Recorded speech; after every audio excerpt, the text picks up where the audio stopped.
got Chilling Scared. So make sure y'all give the video a thumbs up, like, share, and subscribe. I will be having a new background drop soon, and you know what I'm saying, my microphone. So if y'all can't hear me, my bad. Also, make sure y'all go subscribe to my second channel, Mr. Social Reaction. Y'all want music videos, it will be over there. For those who don't know, I don't do music videos on this channel no more. You know what I'm saying? But let's go ahead and get into it. On May 8th, 2021, a woman named Malie Perales was driving down the Packer Drive Northeast Road alongside the Rogue River in Belmont, Michigan. She and her two roommates were on their way back after a night out, and they were all in a cheerful mood. However, their smiles quickly vanished as they stumbled onto a horrifying scene. At around 2:30 a.m., while driving near the Rogue Hollow Court, one of the passengers spotted a strange figure lurking by the side of the road. This encounter was extremely terrifying, but it also sparked the group's curiosity, and after some deliberation, they decided to turn around, and this is what they then came across. What the Stop. No, Stop! hell no. What the Oh. They were soaked. Leading people to come up with all sorts of looked like a vibration. They decided to turn around, and this is what they then came across. Stop! I wish I would be in the car with somebody that say stop. Stop. No. Stop. Bitches, you... Man, come on. Hell no. What the Oh. They were soaked. They saw what looked like a young woman drenched from head to toe as if she had just crawled out of the nearby river. She also looked like she was crying, banging her head on the road and waving for help. Malie posted the video of this encounter on TikTok, and it instantly went viral, leading people to come up with all sorts of far-fetched theories about ghosts, spirits, etc. However, as wild as the theories got, Malie later posted several videos shutting them down and revealing what really happened. According to her, they kept circling back and driving past the disturbed woman several times after recording the first video to make sure she was okay. While none of them had the nerve to get out of the car and approach her, they did call the cops and waited nearby. The woman was then taken to a nearby hospital where she was treated for cold exposure. I'm laughing at wrestling, bro. Bruh, Solo is stupid as fuck. Bruh. Bro, Solo's stupid as fuck, As it turns out, she somehow fell into the Rogue River from the east side and swam across it onto the road.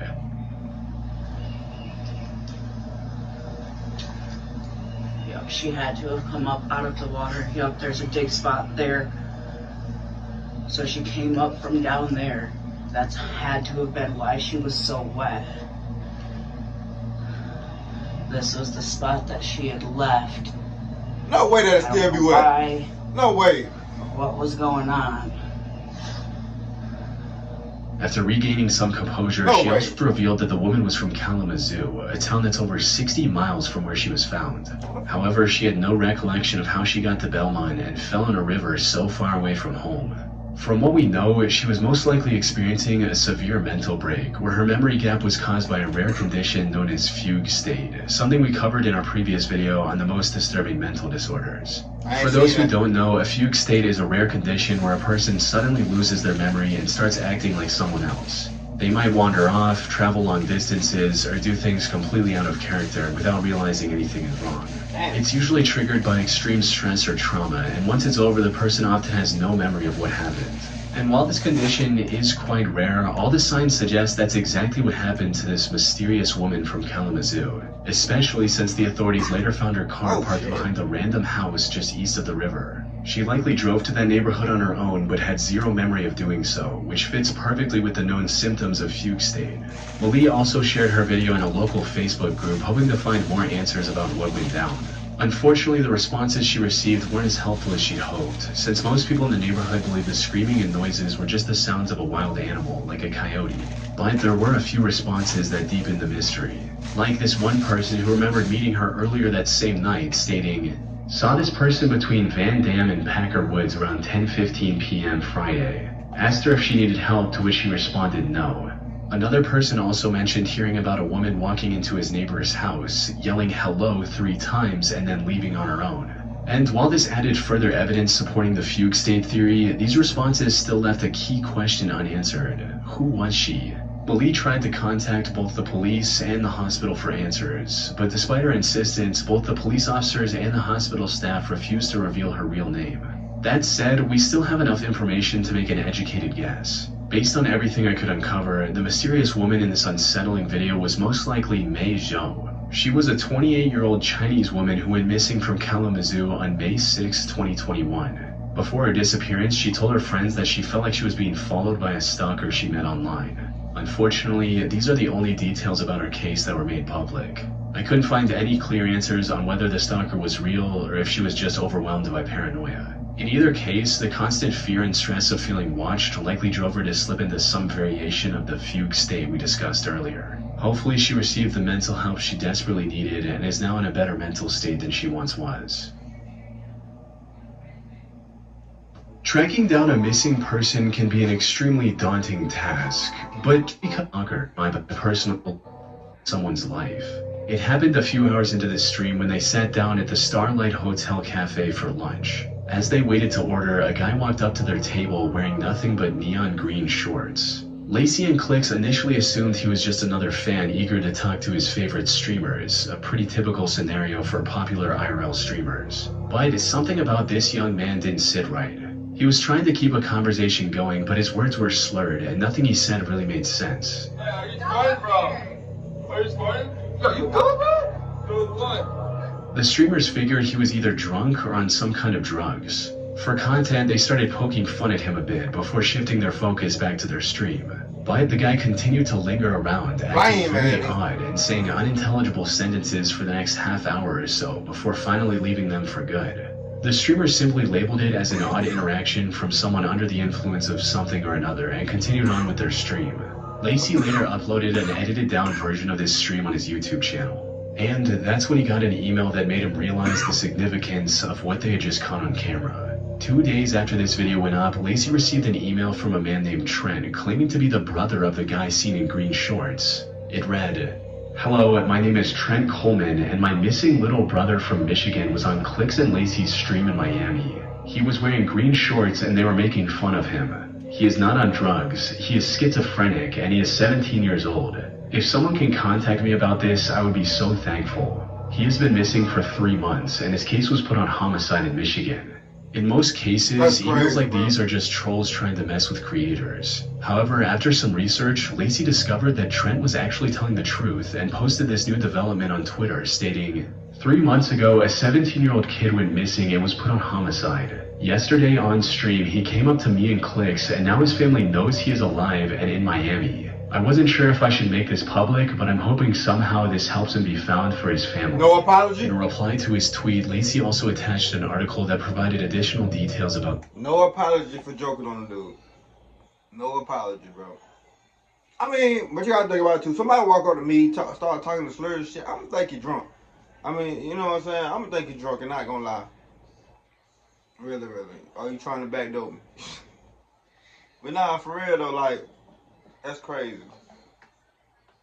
I like stories. Apparently, the teenager's name was Troy Coleman, and he had been missing from his home in Michigan since May of 2024. According to the article, Troy was last seen in Mount Morris Township around 9:30 a.m. on May 17th. In the 3 months since his disappearance, he had somehow traveled from Michigan all the way to Miami with no medication, no money, and no clear explanation of how he got there. This was extremely concerning considering Troy's lack of vital medication for his schizophrenia was known to cause serious hallucinations. His sudden reappearance only deepened the mystery. With no leads and no logical explanation, Michigan police were left so baffled that they even began investigating his case as a potential homicide. So the fact that Troy randomly appeared on Lacey and Clicks' stream and his brother just so happened to be watching that stream was nothing short of a miracle. That's crazy. But somehow the coincidences keep piling up, and what happened next made the whole situation even stranger. While Troy was still on stream, another young fan approached the two streamers and tried to strike up a conversation. However, before he could even introduce himself, Troy interrupted them again and started saying something to the younger fan. He was still talking incoherently, which made the streamers even more uncomfortable and confused about his intentions. During this time, he also gave the younger fan the styrofoam cup he was holding. The young boy quickly took a sip of whatever was in the cup and walked away. Lacey's cameraman noticed the exchange and immediately pointed it out to the streamer. By now, they were convinced that Troy was on drugs, and that raised a serious concern. Had he just given the kid something laced? Not wanting to ignore it, Lacey decided to confront Troy, asking him directly what was in the cup. But to their surprise, Troy's answer was a lot more coherent than expected. He simply stated that it was just a soft drink from Beacon Hotel. What was in the drink? What was in that drink? In the drink? Yeah. You gave it to Lou. It was Coke from Beacon Hotel. Like Coca-Cola? Making sure you gave it to the kid. I gave it to the big friend. This coincidental interaction gave authorities the crucial lead they needed. Troy was, in fact, staying at the very hotel he had mentioned. From there, it didn't take long for investigators to track down Troy and reunite him with his family, who were overjoyed to have him back. In a later interview with People.com, Troy's father, Weston Coleman, shared even more heartbreaking details of what Troy went through. According to him, Troy actually wanted to visit Florida to find and meet celebrities. He did his research online and saved up as much money as he could before setting off. Troy made it to Atlanta by bus, but that's where things took a turn for the worst. During his stay in Atlanta, he was robbed of everything he had. Left with nothing, he traveled the rest of the way to Miami completely broke. Despite the hardship, his family was ultimately glad that he was still alive and well, with his father stating, "I'm just glad he's alive at this point and now can't believe we found him. We all feel a lot better and we thank everybody." From what I can find, Troy's been living with his family in Michigan ever since and has managed to stay out of any more trouble. What's up, bro? W family, man. I love stories. On August 3, 2013, 4-year-old James DiMaggio invited family friend Christina Anderson and her 2 kids, 8-year-old Ethan and 16-year-old Hannah, over to his home in Boulevard, California. He claimed it was just a farewell visit before moving to Texas. And this wasn't anything unusual. James had been a close friend with both Christina and her husband Brett for quite some time, and was like an uncle to the kids. And since Brett was away for a 3-month job in Tennessee, James helped the family regularly with things like driving Hannah to and from her gymnastics class. However, what seemed like an innocent invitation quickly turned into a horrifying nightmare. It started on August 4 when the children's grandparents called the police and reported the family as missing after not hearing from Christina all day. They also informed the police about the family's plan to visit James. However, when investigators reached James's home, it was already engulfed in flames. Firefighters rushed to the scene and suppressed the fire. Unfortunately, they were too late. Inside the burnt house, they discovered the bodies of Christina Anderson, her son Ethan, and even the family dog. And while this could have been nothing more than a tragic accident, the reality was far more cruel. Later autopsy discovered severe injuries on Christina. These included signs of plastic cable ties around her ankle and arms, duct tape marks around her neck and mouth, multiple fractures in her right arm and both legs, a cut on her neck. Now this a hate crime. This a hate crime, bro. This is definitely a hate crime. No way you did all this, bro. Whoever did this is a fucking bitch.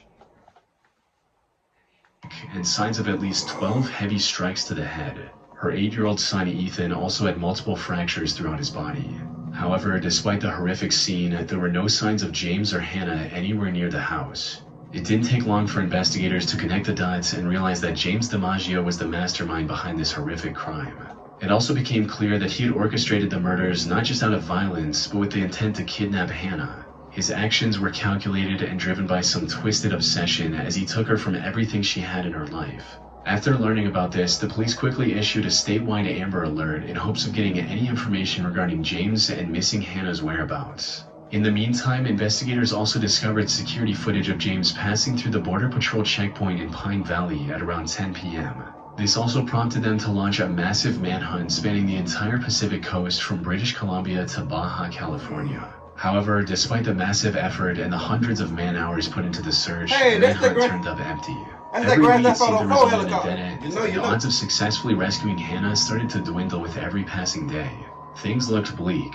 That is, until 3 days later, when 2 horseback riders spotted a man and a girl while trekking through the remote wilderness of Cascade, Idaho. They had seen the broadcast of Hannah's disappearance on TV and instantly recognized the young girl and her captor. They reported the sighting to authorities, who instantly began investigating the area, and soon after they found James's car with its plates removed to avoid detection. However, it still took them 3 more days to track down the campsite James was hiding in. The FBI had set up a jet with a sophisticated long-range camera recording from thousands of feet above, which is what you're seeing now. This footage confirmed they had found the missing Hannah. On the 10th of August, the FBI took it upon itself to rescue Hannah and mobilized a tactical team for the mission. They kept eyes on James for some time, looking for the right moment to attack. However, he was sticking close to Hannah, which made it near impossible for the rescue team to make their move. Fortunately, after some time, James moved away to gather some firewood.